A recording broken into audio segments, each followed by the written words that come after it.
Hi అండి మన family members అందరికీ మన ఇంట్లో అయితే మనం ఏదైనా ఇయర్ రింగ్స్ కొనుక్కున్న తర్వాత జ్యువెలరీ బాక్సెస్ అయితే ఇలా మిగిలిపోతూ ఉంటాయి కదా, వాటిని పక్కన పడేయకుండా ఒక మంచి ఆర్గనైజ్ అయితే రెడీ చేసుకుందాం.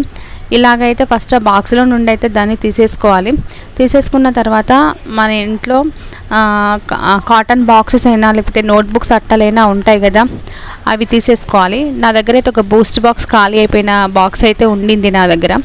ఆ బాక్స్ అయితే తీసేసుకొని దాన్ని అయితే మంచిగా కట్ చేసేసుకున్నా. ఏ పీస్కి అయితే ఆ పీస్ తీసేసుకున్నాం. తర్వాత ఏంటంటే ఒక టేప్ మెజర్మెంట్ అయితే తీసేసుకొని ఒక 3కి 2 గీతలు ఎక్కువగా పైన ఒక డాట్ పెట్టుకున్నాం. తర్వాత మధ్యలో అయితే పైనుండి కిందికి 1.5, తర్వాత మధ్య నుండి 1.5 కిందికి 2.5 అయితే తీసేసుకున్నాం. మధ్యలోకి తీసుకోవాలి ఆ లైన్ అనేది.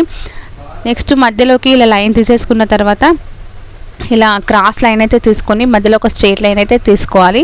తీసుకున్న తర్వాత ఇలా ఇదంతా నాతో కాదు అనుకుంటే ఆ జ్యువెలరీ బాక్స్లో ఉన్న ఆ స్టాండ్ని అయితే డైరెక్ట్గా తీసేసుకొని డైరెక్ట్గా మెజర్మెంట్ లేకుండా అలాగా కట్ చేసేసుకోవచ్చు. నేను కొంచెం మెజర్మెంట్ తీసుకున్నా, ఎందుకంటే నా బాక్స్ అనేది కొంచెం చిన్నగా ఉంటుంది, చాలా పట్టాలనేసి అయితే కొంచెం చిన్నగా కట్ చేసుకున్నాను నేను. నెక్స్ట్ అయితే అలాగా షేప్ కట్ చేసుకున్న తర్వాత నేను ఒక బ్లౌజ్ కుట్టుకున్నప్పుడైతే నా దగ్గర అయితే వెల్వెట్ క్లాత్ అయితే మిగిలిపోయింది. ఆ క్లాత్ని అయితే నేను మనం ఇందాక స్టాండ్ తయారు చేసుకున్నాం కదా, దానికైతే కొంచెం గమ్ అయితే అప్లై చేసేసి ఈ క్లాత్ అయితే అంటించుకున్నాం. ఇలా నేను ఒక 6-7 స్టాండ్ని అయితే రెడీ చేసుకున్న తర్వాత ఒక్కొక్క స్టాండ్ని అయితే తీసేసుకొని మధ్యలోకి అయితే 2 టాకాలు అయితే పెట్టేసుకున్నాం. ఈ టాకాలు ఎందుకంటే మనం కమ్మలు పెట్టుకోవాలి కదా, వీటికి ప్లాస్టిక్ బాక్స్లో పెట్టాలంటే వీటికి 2 టాకాలు పెడితేనే మనం అందులో ఈజీగా పెట్టేసుకోవచ్చు.